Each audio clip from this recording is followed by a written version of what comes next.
Hello, tubers and tubettes. My name is Dave, and I live up in Northern California. Today, what I wanted to talk to you about was our visit with our financial planner. We haven't always had a financial planner. My wife has just been stressing out a little bit about retirement. I think we have everything under control. You know, my degree was in economics, but I was a little nervous because I don't want people telling me, take all your money out of your different accounts and give it to me and I can guarantee you 15%. That's what I don't want to hear. You know, I don't even want any of my accounts into a brokerage account. I want it in my name. And so that way, if the brokerage account goes out of business, I'm still cool. And I don't want to go into high risk stuff. You know, I'm in mutual funds right now, which I think is where I need to be. And anyway, so she wants to meet with a financial planner. She's very, very nervous, my wife. And so I said, okay. And we also have still have a bit of a mortgage on our house, but I told her it does not make sense to pay this mortgage off. It has a 2% loan on it. I mean, a 2% loan, I'm making money against the banks. They want me to pay that loan off, you know, but if I can make, 8%, 10%, say on stocks, I'm invested in mutual funds, and it has been higher than that, you know, in the last few years. Well, then I'm borrowing money at 2%, you know, so anyway, that was always been my talk with my wife.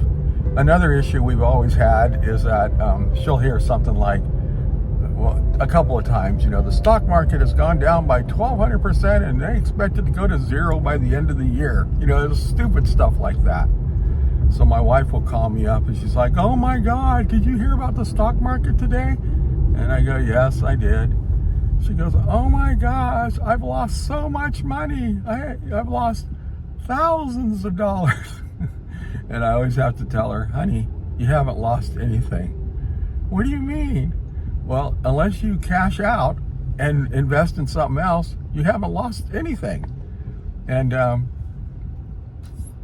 that's the way it really is, you know. And that's what stockbrokers, they spend a lot of time holding people's hands because they're freaking out by watching the market every day, you know. And so my first question always is to my wife, well, what is your time horizon? I don't know. What is the time horizon? That's when you're going to need the money. I don't know. Are you going to draw money out so much per month? Yeah. Well, how much do you think you're going to draw out? Well, I don't know. I don't know if I need to draw it out, but let's just say $1,000. Okay, well, then you have enough money to last you about till you're 104. So your time horizon is 104 is when you're going to run out of money. I said, honestly, most of this money that we have in there, we're never going to touch. I mean, maybe we will, but we're not going to touch. We've invested it, you know, and it just keeps growing.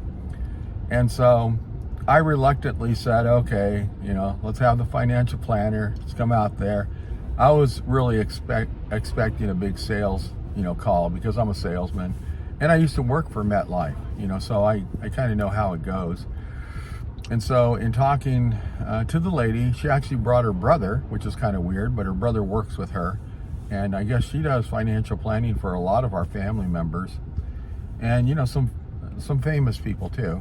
But I found her to be very low key, you know, very easy to talk to. Her degree was in economics, which my degree is in economics. And I always tell people how economics is like the true business degree.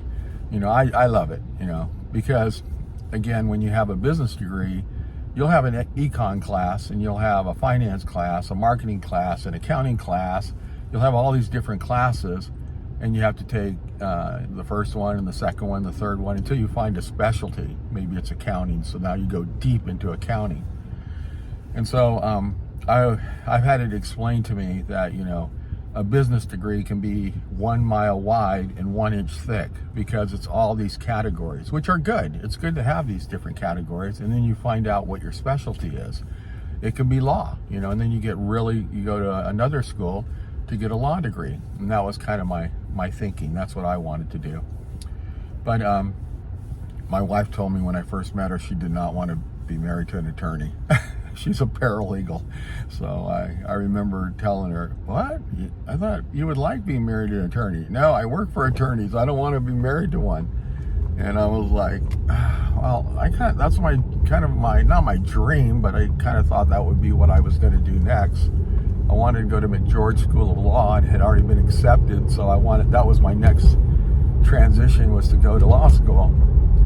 But she said, we got to talking, and then she's like, well, have you ever worked in a law firm? Have you ever worked with attorneys? The only thing I knew about attorneys was like, I think it was called LA Lawyers, the LA Law. And it looked pretty fun. All I saw them doing was going to lunches and, going to court and, saying something clever and wiping out the other side, and that's what I kind of thought it was. But in reality, that's not what it is.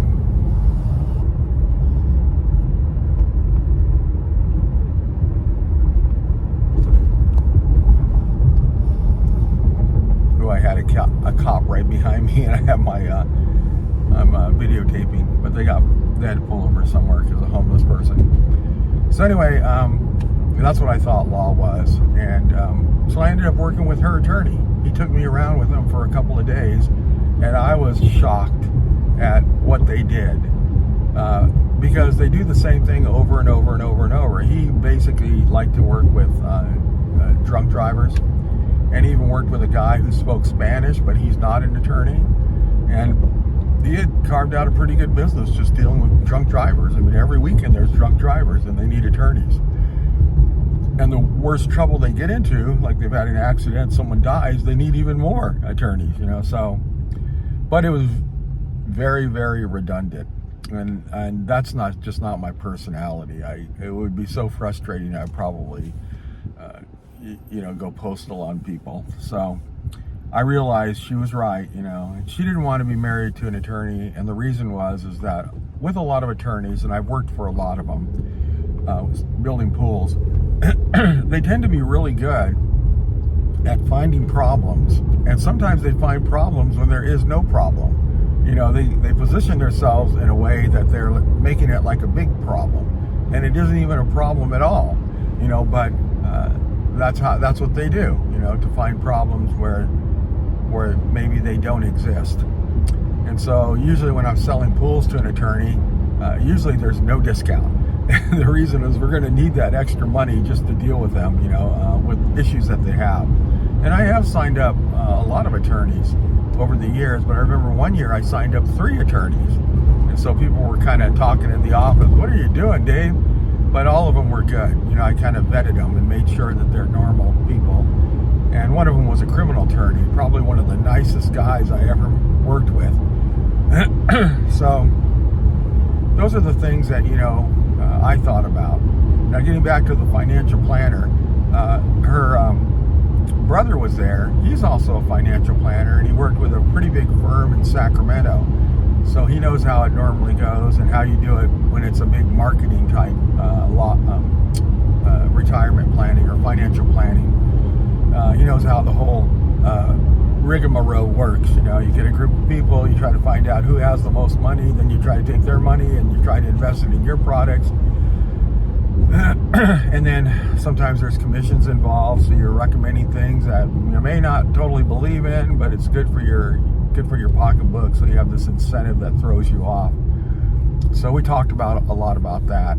But I was impressed with him because he was impressed with my Batmobiles.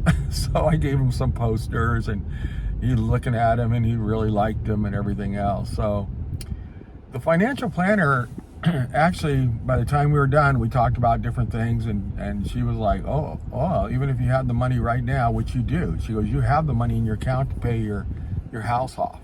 But if you're making 10% on that, and you're paying 2% on the interest, would you take the money out of a 10% account to pay off an account that you're paying 2% on?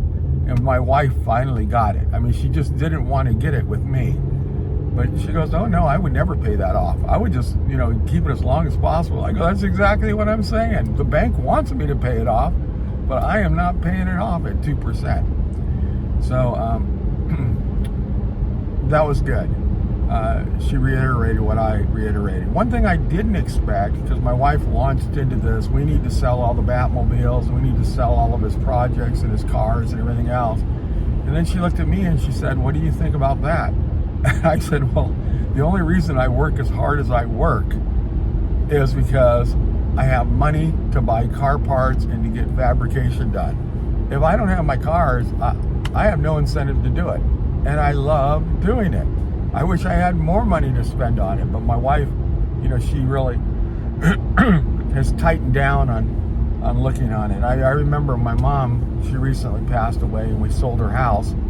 I ended up with like maybe $125,000, and I was thinking, wow, with like $50,000, I could get a lot of this done. And my wife is, she's in charge of that money, and I let her become in charge of it. I'd rather her just watch it because she's tight. But it's also made it so I was only able to spend about $5,000 toward my projects. And I did buy some cool stuff. I bought some brand new fenders for my 57 GMC. I bought some other good stuff. I can't remember what it is off the top of my head, but I spent the $5,000 pretty quickly. So the financial planner was really supporting me. She was saying, well, how much do you think you need? And I go, well, I would like to have, $5,000 to $10,000 a year, to finish my projects. And she's like, well, I think we can make it work with what your income potential and all this other stuff and da-da-da-da. And this is something that is really, really important to you. I think that your wife, if it wasn't going to take away from your retirement or your household budget, then she should let you do that. So all of a sudden I really like this financial planner. She was telling things that I've been telling my wife. She's saying things that I've been telling my wife. And my wife is just not going to get it coming from me because I'm too close. So it was really nice. And when they left, she said, I think you guys are in a really good position and you guys are going to be fine. You're better than most of the people that I talk to. I mean, and I think Dave can still get his projects done. So she said before our next meeting, I wanted to talk about what would you do if money was not an issue? What is your dream? What is your thing that you want to leave, like a legacy or something that's important to you? And mine is obviously building out my projects. But it did get me to thinking the night after she left, all the things that I would really, really like to do, which would be nice to have like a shop, but have a museum portion to it and a place where I could work, maybe glass that I can look through the museum part and I continue building on my cars. And then having space somewhere, like this building or shop, maybe in a touristy area where people could come by and they could check it out. I could market it. And I'm not really interested in making a ton of money, maybe $5 to get in or something like that. And the other part of it would be to hire some people, so that I had 3 guys working for me before, and it was really nice because I really had to focus on what are we going to try to get done today? What is our focus today?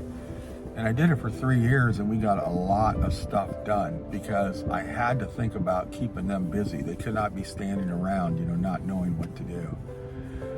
So we did a lot of jumping from this to that, to this to that, because I had a business partner involved, and he had a new idea like every week. So it was hard to stay on a project. But if I were to do it, I would finish one at a time.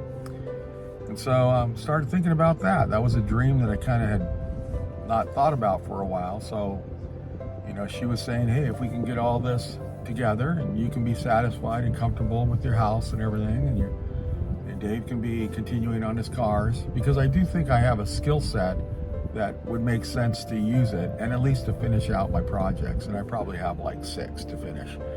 And some of them haven't even been started, like my 66 Batmobile, but I have all the parts to do it. So my wife wants me to sell the parts and sell all this stuff, and I really, really, really don't want to do that, So anyway, I just want to let you guys know we had a financial planner over. I think it's good for everybody to have that, and then just get yourself all tuned up. Even if you think you're going great on what you're doing, we're lucky because she's right along the lines that I think, but sometimes you might have to look around for somebody and find somebody that's good so that you can get an idea of where you're at. Anyway, thanks for looking. I appreciate your time. Subscribe so we can stay together, and I'll have more videos like this. Thank you much, and have a great day.